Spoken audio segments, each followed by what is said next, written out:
mobbing crows. Andy's trying to stop the corvids from costing the gamekeeper a fortune. Nice rack Kai's in Norway after reindeer and cooking testicles. We have news stump, we have hunting YouTube. Welcome to Fieldsports Britain.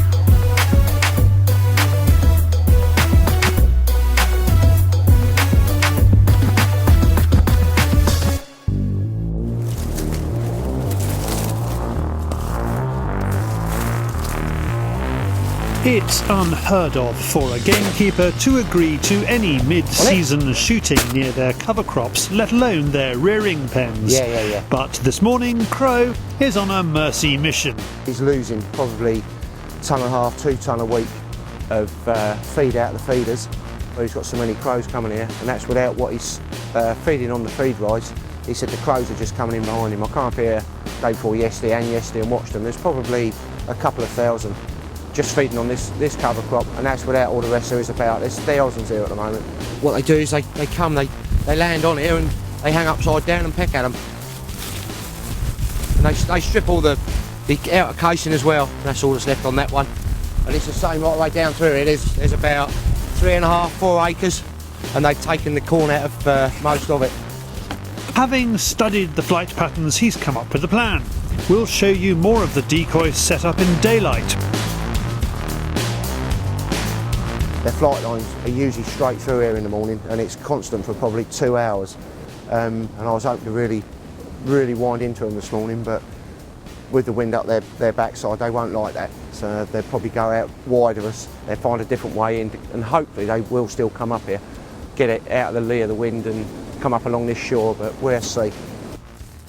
Crow has been away for a few weeks, so is keen to get on and also get some game loads down the barrels, in addition to the Pigeon Extreme. He's got a shoot with Jack Pike in a few weeks, so today could prove a useful warm-up. He doesn't want to go into a game shoot unprepared. I want to kill a few a bit quick this morning, give them a bit of hammering, and then I shall move over onto the Black Gold and the Dark Storm. I haven't used any of the Dark Storms, so be nice to see how they go. Right, let's get in here and get ready. I ain't gonna be long before they're coming. The first crow drops straight into the pattern, and Andy doesn't mess about. Knew exactly where he was coming because it was only just breaking light, so he just comes straight up here, straight in. The next few start worrying Andy as the battle against the elements has begun. The corvids are struggling to make it to the pattern. Even when he hits them, a dip of the wing and they are in the next county.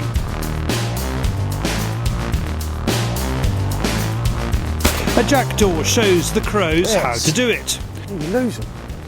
Perching next to the Sillosocks that Andy has been field testing for UK Shoot Warehouse, it's knocked off its perch. Crow wills the crows to power on through to the pattern. They're hungry for it, but it's just too hard. They're coming in nicely this morning. I did think they would, but they're playing. That old wind's playing a bit of havoc. Yeah, here comes one.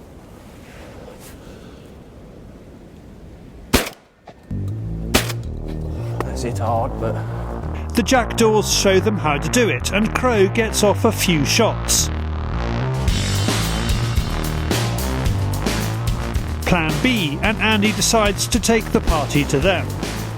What the crows are doing, because it's so windy, they can't quite get here, so what we're going to do is go and stand about 40-50 yards down in the cover crop and try and intercept them as they're on their way back, because they're coming up, they're getting about halfway up, and then they're just lifting in the wind and going back. So I want to try and go down and see if I can get them past me so that I'm shooting back at them, sort of thing. But we'll give it a go anyway. It's really frustrating because there's a lot of crows here. We've seen bloody thousands this morning, but we just can't get them. They can't get up here because of the bloody wind. But if we just go down through the cover crop here and see how we get on. He is now in a position to mob the crows, stalk the pigeons and intercept anything that feels hungry enough to face the headwind. Watch it, that's going to drop. Hit that crow both barrels. You can see the shot go right through it. It's just this second drop. But yeah, it's it hard. But the thing is, it's hitting them hard. But where there's so much wind, they're just turning the wing in the wind and they're going. But we're picking the odd ones off. They just can't make it. Crow had hoped for 300 plus today and shows us the reason why. The crows and the jackdaws, they're coming along, and what they do, they're not like pheasants. The pheasants just peck and eat. They just keep pecking it like that, just for the hell of it. And they just empty the bloody feeders. And it's costing them a fortune in grub every week. And this is where, well, you've got the cover crop that we were shooting is there, and then you've got the feeders up here. But we've turned up here, well, we're only just 250 yards away from these. But the crows, they just couldn't punch up there today. They're coming back round the back of the wood, the lee of the wood, out of the wind, and then coming back up through. As we pack up, he has a closer look at those Sillosocks. Some jackdaws come and landed right beside some of these Sillosocks, and see the pattern, that's just about got that as well. So I've got a jackdaw and a couple of Sillosocks. That's how close the jackdaw was to the Sillosocks. We've topped a little tiny bit here for them to come and feed on, and just knock the top off so I can see them to come in. But the handy thing is you've got the wire, and it just goes straight down the stalk, faces into the wind, and they blow up. And they move like that. And if you move them about a bit, loosen it up a bit, they do twist about as well. So yeah, but don't shoot them. Even when you have wrecked the ground, established flight lines and feeding patterns, the elements can have the last word. Thank you, Andy. And as you probably know, Andy is a game boar shooter, which it has asked us to mention has just launched its new website. You can see there on the screen in front of you, where you will find details of loads such as the Darkstorm and shooters such as George Digweed and Simon Ward and maybe even Andy. Now from loud bangs to a damp squib, it is David on the Fieldsports channel News Stump.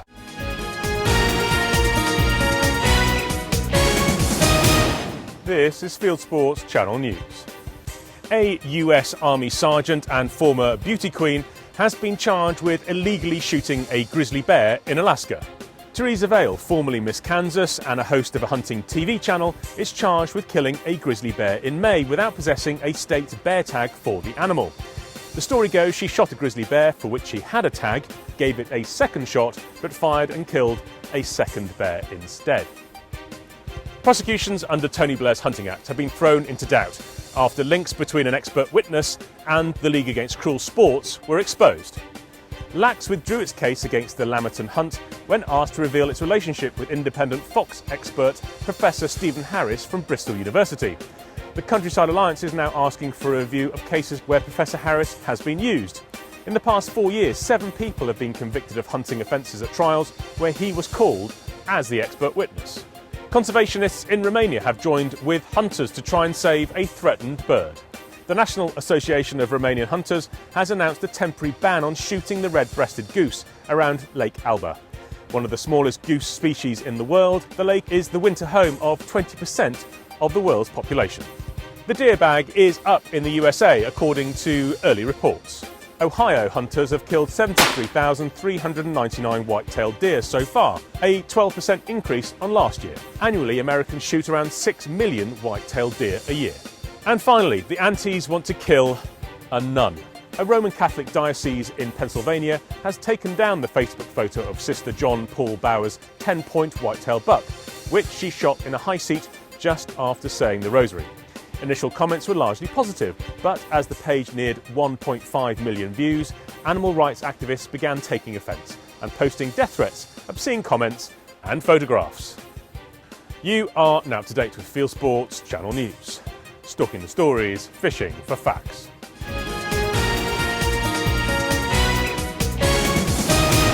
Thank you, David. Now, keen viewers of Fieldsports Channel News will know that there are at least 3 new national game fairs in the UK next year and a Punch and Judy show. Well, there are some that already have a strong presence in the calendar, like the British Shooting Show.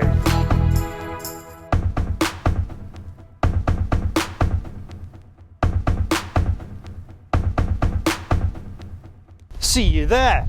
Now, we could have run this next item a bit closer to Christmas show, but we are a family show. So here is Kai ap Bryn cooking Rudolph's crown jewels.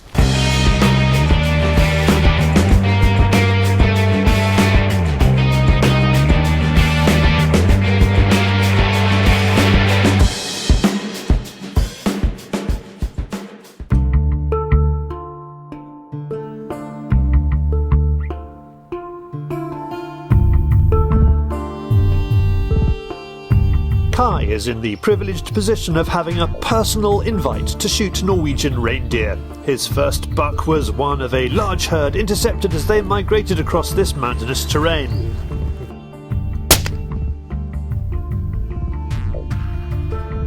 With the buck grallocked and butchered on the ice, the hunters return to camp. It's already been an exceptional trip, but there is a second ticket left for a mature male, and Trigger gives it to Kai.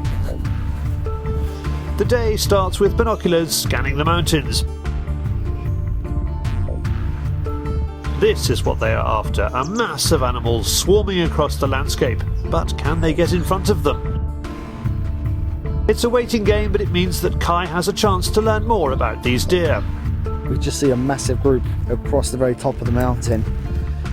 All very exciting. It's all going on. The mountains are alive. So the plan is going to be, we're going to head back down towards the cabin, pick up some waders. We're going to cross over the lake because we have a feeling they're bedded down behind. There's like a little valley in the mountains, and I think they could be resting there. They seem to follow the same routes or tracks as they've done for thousands of years, as our forefathers were using for trapping them. But we are now in such a position, so we know the reindeers now being spooked by the other stalkers in other areas will come this way, and we know about in 100 meters wide where they will be passing. So that's where we're sitting, just waiting for them to arrive. And if they won't arrive today, they arrive tomorrow. That's the best way of reindeer stalking, actually, to find those really good old positions and stalk them. They spot a small herd on a rock face, and after a 2-hour ascent, Kai gets into position.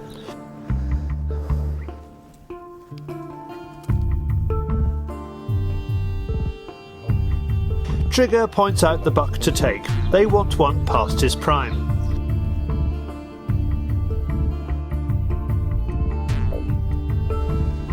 Our male is isolated from the group, and Kai takes his chance. The large buck drops to the Zawa in 3:08. Wow. It's a beast. The grallock and butchery are meticulous. We've got a good set of knives. We've got a saw. We've got a sponge to clean off the blood.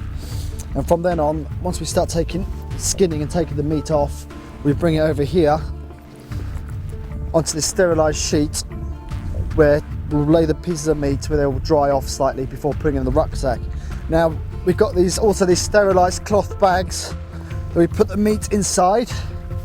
That'll go into our backpacks. We'll take it back to the cabin, and from there on we'll keep them there in a good temperature before we set off home in a few days.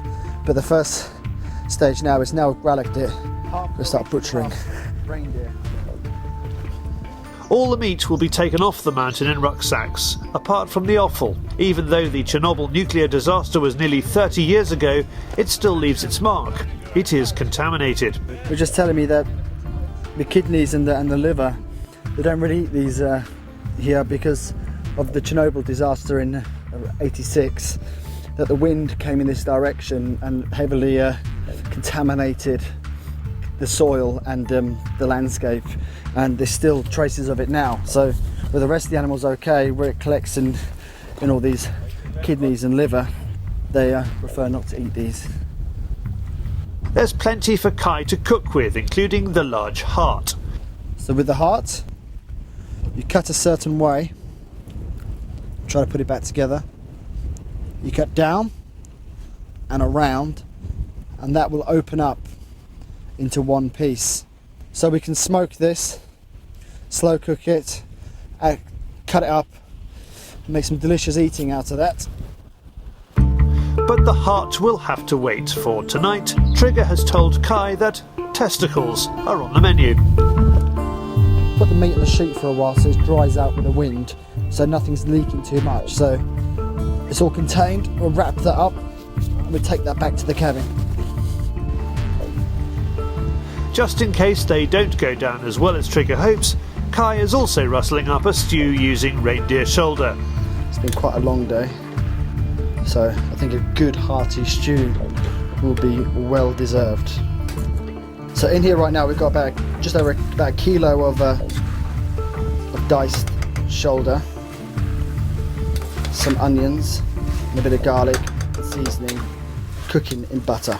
So Trigger is just showing us how to prepare reindeer testicle. Apparently this is a delicacy, is that right? It is a delicacy, but you have to de-skin them to get off this very tough surface of it. That's its nature. So you can see they look like more like fishy things. Yes. And now I will fry them in a pan, add some salt, sugar, and we eat them with flatbread. Sounds absolutely delicious. I really can't wait to try them, Trigger. It is a delicacy. Testicles.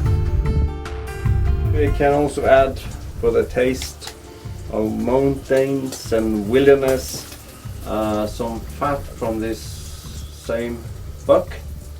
This fat is delicious. It's really a delicacy, and it's very healthy.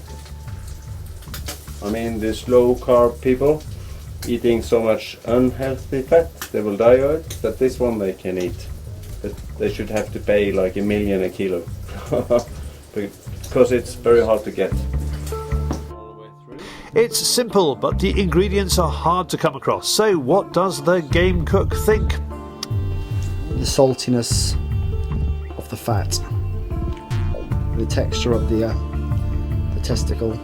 I can't stop but laugh every time I say testicle. On the flatbread.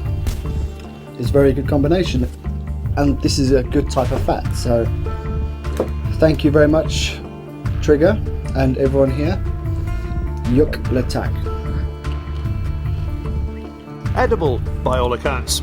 Well, thank you, Kai, and thank you to sponsors Zara and Shooter King Clothing, which is currently keeping me warm and dry, for sponsoring Hunt and Cook. And if you would like to win £1,000 worth of Shooter King clothing, I know I would, then go to Facebook, look up Shooter King and enter the competition there.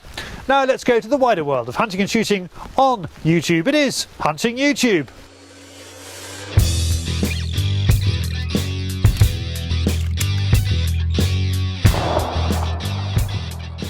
This is Hunting YouTube, which aims to show the best hunting and shooting videos that YouTube has to offer. Viewer Mark Shipley sends in this film of him fallow doe stalking in the south of England. It's on the excellent Precision Shooter channel. The irrepressible hunter Eddie drove from England to Scotland to go hind stalking on the Knoydart Peninsula. He was there with our own Kai ap Bryn. In New Zealand, Sean and Ferret take 15-year-old Hamish out on a hunt to gather meat for his family. Hamish has to do all the work. He will learn. Lots of videos getting ready for Christmas. Bit late. There's a new Wild Boar Fever number 7, and it is due out now. Here is the trailer. This is a nice little 3-minute trailer for a buffalo film from German channel Jagen Weltweit, filmed in South Africa and Tanzania. Now here is an interesting idea. Bjorna Amundsen is decoying cormorants with cut-out birds. Meanwhile, Rich Hunting is using fold-up decoys to go goose shooting in Holland, doing some damage control on greylag and Canadas on grassland. And finally, let's have a heated debate. The Dartman 76 and his neighbour have a 338 Lapua and 300 Win mag. The Coyote is 1,350 yards away. They use both at the same time. That's it for this week. If you have a YouTube film you would like us to pop into the weekly top 8, send it in via YouTube or email me the link, charlie@fieldsportschannel.tv. Well, if you don't like those, here's one from us. It is Schools Challenge TV this week, and it's the review of 2015 plus news plus the blooper reel. That is worth watching. Do not film that. Click on the link on the screen. If you haven't done so already, you can go to our website fieldsportschannel.tv to subscribe to this show on YouTube, to like us on Facebook, follow us on Twitter, or pop your email address into our constant contact box and we'll constantly contact you about Fieldsports Britain. It's at 7 p.m. UK time every Wednesday. And this has been Fieldsports Britain. Good hunting, good shooting, good fishing, and goodbye.